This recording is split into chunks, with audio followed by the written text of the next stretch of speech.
Are you ready for the most comprehensive 12-gauge test of the Migra Hybrid Turkey Loads? Stay tuned. And today we're going to be taking these Migra Hybrid loads and shooting them out of 5 different combinations, 3 different guns.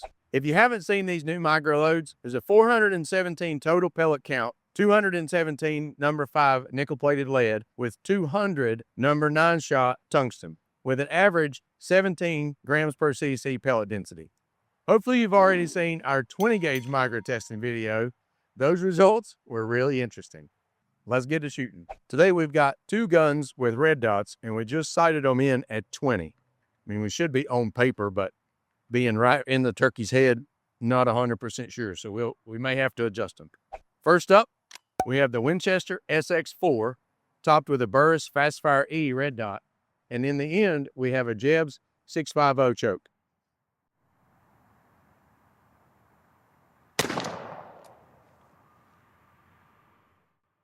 Looks like we shot just a little bit high.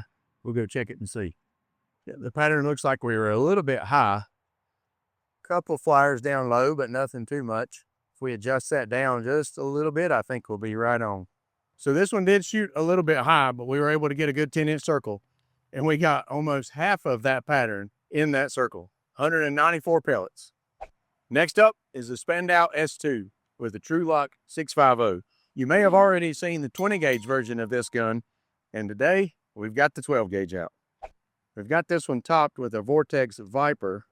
If you haven't seen our most recent 5 best red dots for turkey hunting video, this one's included. Go back and look at it. Of course, that one looks more spot on. I've been really impressed with the recoil from both 12-gauge and the 20-gauge Migra loads. Definitely doesn't seem like as much recoil as a normal TSS shell. Probably just as much as a lead shell, but not quite as much as a normal TSS shell. So I did aim just a little bit lower, but pretty good target pattern for you guys. One thing I noticed about this one, there seems to be a lot of flyers with that gun and choke tube combination. We'll do a count on it and see what we got. Switching to the Spandau S2, open the pattern up just a little bit. Still got 121 pellets in the 10-inch circle. Huge shout out to Cut 'em Down Waterfowl in Wilson, North Carolina for sending over these loads for us to test and do this video. If you haven't seen them online, make sure you check them out. They've got over a 40,000 square foot warehouse, and surely they're going to have what you need, not just for waterfowl, but for hunting in general. Next up, we've got the Spandau S2 again with a Rectifire Spade. This is a 653 constriction. So that's the largest choke tube we have in this test. I'm almost certain. The next shot after this is a special one to me, and I'm not sure the exact constriction on that choke, but either way, let's see what we got here.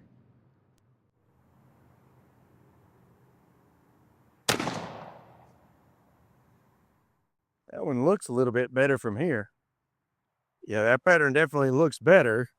We would need to move it up and left a little bit if we were going to hunt with that one, but we'll still be able to get a good 10-inch circle. Less flyers high on this one. Seems like less flyers low also. It just spread out a little bit down low. We opened the choke diameter up a little bit.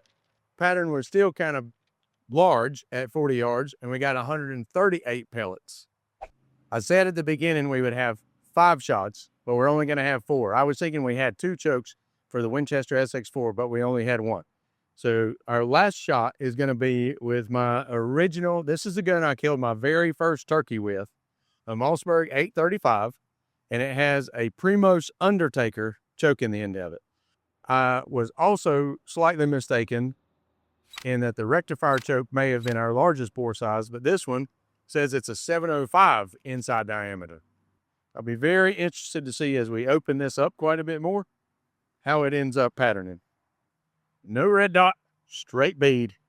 Old shotgun sling that I carried this thing around for years with. Here we go.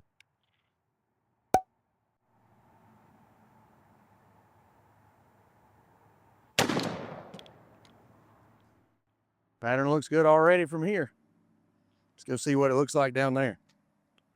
Holy smokes, what a pattern. Now, this is very interesting. Like I said, this is the largest inside diameter choke tube that we have, and that Migra really seems to like that combination. I love that old gun. Well, it looks to be maybe our most dense pattern came out of the largest inside diameter choke. We got 195, one more than that Jebs choke inside that 10-inch circle. So there you have the results of our 12 gauge Migra hybrid load testing. Really interesting to me that with a 650 choke, that Jebs that we started with, and all the way up to a 705 inside diameter choke with the Primos Undertaker, we were only one pellet off. But that's a huge, well, what seems to me as a huge difference in the inside diameter of those chokes. Comment below and let us know what you think about, even with that wide of a constriction, they were that close in pellet camp. Either way, I love getting that Mossberg 835 back out on the range. If you like what we did in this video, give us a thumbs up. If you really like it, subscribe, share it with all your friends. If you're more interested in the 20 gauge version of this video, make sure you check that one out as well. We've got more 20 gauge and 12 gauge lead testing videos coming, so stay tuned. As always, thanks for watching. Hey, thanks for watching our Migra Hybrid Turkey Load test. Check us out on all the social media platforms. Make sure you head over to our website, reviewthisthingtv.com, subscribe to our weekly newsletter so you don't miss anything.